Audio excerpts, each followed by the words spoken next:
Hi friends, welcome to Visakha TV.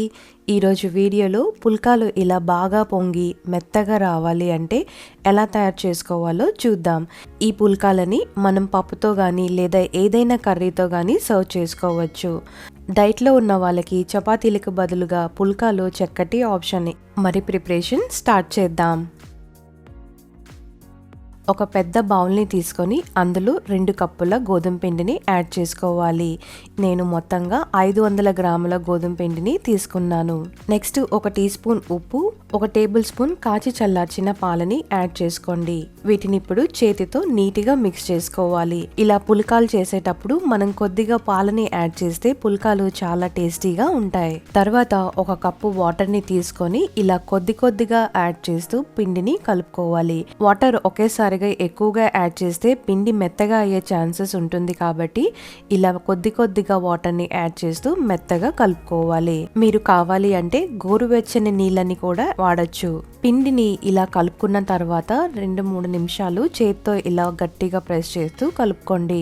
ఇలా కలుపుకోవటం వల్ల పిండి చాలా మెత్తగా వస్తుంది. పిండిని కలుపుకున్న తర్వాత చేతి వేలితో ఒకసారి ఇలా ప్రెస్ చేసి చూస్తే ఈజీగా మూవ్ అయ్యేటట్టుగా ఉండాలి. పిండిని మరీ గట్టిగా కాకుండా అలా అని మరీ పల్చగా కాకుండా కలుపుకోవాలి. ఇప్పుడు ఒక ప్లేట్ ని గానీ లేదా క్లాత్ తో గానీ పిండిని పూర్తిగా కవర్ చేసి ఒక 10 మినిట్స్ పక్కన పెట్టుకోవాలి. ఇలా చేయటం వల్ల పిండి బాగా నానుతుంది. 10 నిమిషాల తర్వాత మూతని తీసి కొద్దిగా పిండిని తీసుకొని మనకి కావాల్సిన సైజులో పుల్కా బాల్స్ ని ప్రిపేర్ చేసుకోవాలి. ఇలా ఉండని తీసుకొని 2 చేతులతో ఇలా నీట్గా ప్రెస్ చేసుకుంటూ రౌండ్ గా బాల్ షేప్ లో తయారు చేసుకోండి. ఇలానే మిగిలిన పిండి బాల్స్ అన్నిటిని ప్రిపేర్ చేసుకోండి. ఇప్పుడు ఒక పిండి ముద్దని తీసుకొని పైన కాస్త పొడి పిండిని చల్లుకోండి. పొడి పిండిని 2 వైపులా స్ప్రెడ్ చేసిన తర్వాత పుల్కాలని నెమ్మదిగా ఒత్తుకోవాలి. మరి ఎక్కువ ఫోర్స్ ఇవ్వకుండా ఇలా నెమ్మదిగానే ఒత్తుకోవాలి. బిగినర్స్ ఎవరైనా పుల్కాని ఒత్తుకునేటప్పుడు ఇలా చేత్తో కొంచెం సైడ్ కి తిప్పుకుంటూ రౌండ్ షేప్ లో వచ్చేటట్టుగా పుల్కాలని ఒత్తుకోవాలి. పుల్కాలని ఒత్తుకునేటప్పుడు ఇలా రౌండ్ షేప్ లో రాకపోయినా పర్లేదండి. అలాంటప్పుడు ఏం చేయాలి, అంచు షార్ప్ గా ఉండే ఒక పెద్ద ప్లేట్ ని తీసుకొని ఈ పుల్కాలకి మధ్యలో కరెక్ట్ గా కట్ చేసుకోండి. చివర్లో ఉన్న పిండి మొత్తాన్ని తీసేయండి. అప్పుడు పుల్కాలు పర్ఫెక్ట్ గా రౌండ్ షేప్ లో వచ్చేస్తాయి. పుల్కాలని మరీ పల్చగా కాకుండా మరీ లావుగా కాకుండా ఇలా ఒత్తుకోవాలి. ఇప్పుడు పుల్కాల్ని కాల్చుకోవటానికి పెన్నాన్ని బాగా హీట్ అవ్వనివ్వండి. తర్వాత మనం రోల్ చేసుకున్న పుల్కాని వేసి మీడియం హై ఫ్లేమ్ లో ఒకవైపు బాగా కాలనివ్వండి. ఇలా చిన్నగా బుడగలు వచ్చి ఒకవైపు పూర్తిగా కాలిన తర్వాత ఇంకో వైపుకి తిప్పుకొని కాల్చుకోవాలి.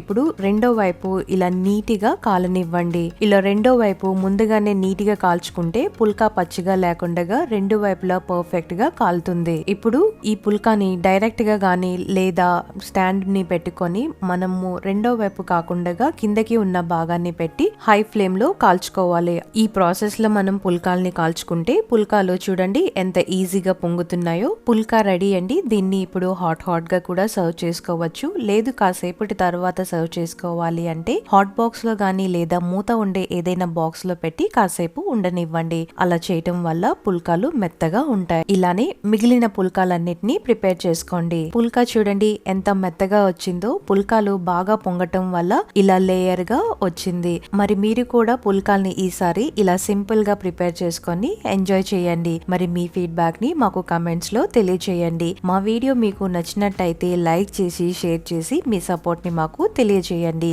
మరెన్నో హెల్తీ అండ్ టేస్టీ రెసిపీస్ కోసం మా ఛానల్ ని తప్పక సబ్స్క్రైబ్ చేసుకోండి. Thanks for watching.